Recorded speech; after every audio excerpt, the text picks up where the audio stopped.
दोस्तों, आज के प्रोग्राम में हम बात करने जा रहे हैं तीन ऐसे क्रिटिकल इश्यूज पर जो इस वक्त न सिर्फ सोशल मीडिया बल्कि मेन स्ट्रीम डिस्कोर्स में भी संजीदगी से ज़ेर बहस है। पिछले हफ्ते जावेद अख्तर और मुफ्ती शुमाइल नदवी के दरमियान होने वाली डिबेट ने एक बार फिर ये सवाल उठा दिया कि क्या वाकई दुनिया मजहब से दूर होती जा रही है।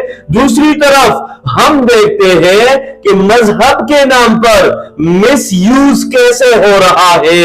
और तीसरी जानिब अगर हम देखें तो पाकिस्तान की पॉलिटिकल लैंडस्केप में ओवरसीज पाकिस्तानियों और एस्टेब्लिशमेंट के दरमियान कशीदगी किस सिमत जा रही है। आज हम इन तीनों मामलात को फैक्ट्स, कॉन्टेक्स्ट और लॉजिक के साथ समझने की कोशिश करेंगे। सबसे पहले बात करते हैं इस दलील की जो जावेद अख्तर ने दी कि यूरोप और दुनिया से आहिस्ता आहिस्ता मजहब खत्म हो रहा है और गॉड कॉन्सेप्ट दम तोड़ रहा है। लेकिन अगर हम रियल वर्ल्ड एविडेंस देखें तो तस्वीर कुछ और नजर आती है। मेरे बैकग्राउंड में आप देख सकते हैं कि साउथ कोरिया के दारुल हुकूमत के सेंट्रल मस्जिद में तकरीबन 30 के करीब साइंटिस्ट, डॉक्टर्स और प्रोफेसर्स ने इस्लाम कबूल किया। हाल ही में पिछले कुछ दिनों की बात है। ये कोई इमोशनल डिसीजन नहीं था बल्कि एक रिसर्च बेस्ड जर्नी थी जिसमें इन्होंने सेमिनार्स, स्टडी सर्कल्स और डीप एनालिसिस के बाद ये फैसला किया। ये लोग साइंस को भी समझते थे, फिलॉसफी को भी समझते हैं और जब वो इंटेलेक्चुअली सेटिस्फाइड हुए तो इस्लाम की तरफ आए।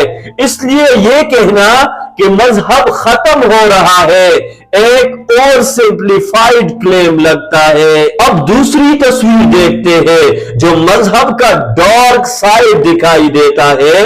अफ्रीका के मुल्क गाना में एक कंटेंट क्रिएटर ने नबूवत का दावा किया और लोगों को ये बताया कि ये जो 25 दिसंबर है जो 2-3 दिन पहले गुजर चुका है, उसने बताया कि एक खौफनाक तूफान और सैलाब आने वाला है। उसने हजरत नूह अलैहिस्सलाम के वाक़े को मिस रिप्रेजेंट करते हुए कहा जो लोग चंदा देकर कश्ती बनवाएंगे वही बचेंगे।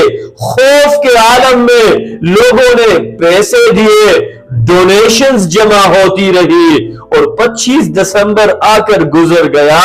न कोई तूफान न सैलाब।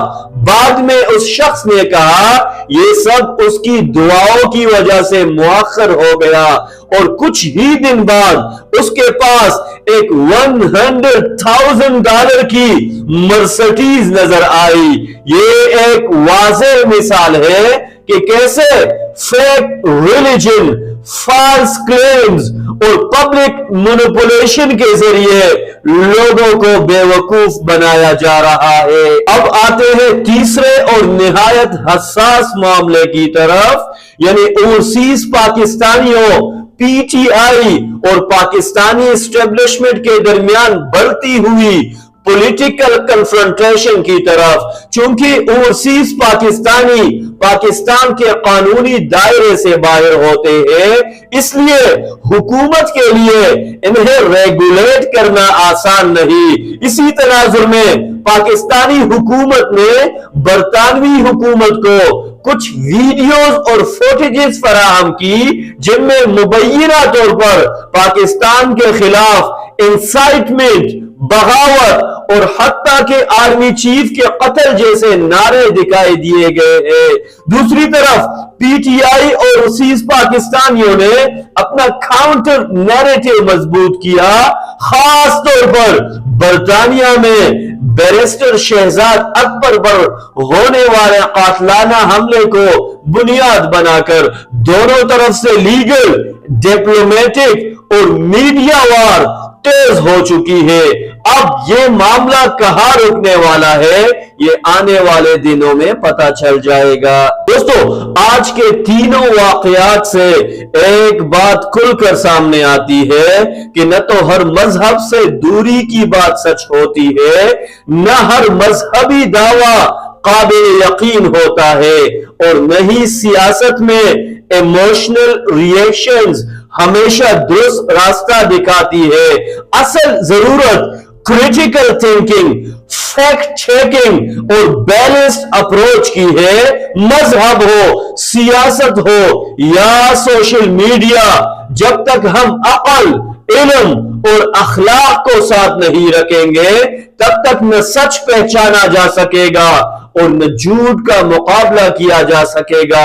فیصلہ آخر ہم نے ہی کرنا ہے، لیکن فیصلہ شعور کے ساتھ ہو، نہ کہ خوف یا نفرت کے ساتھ۔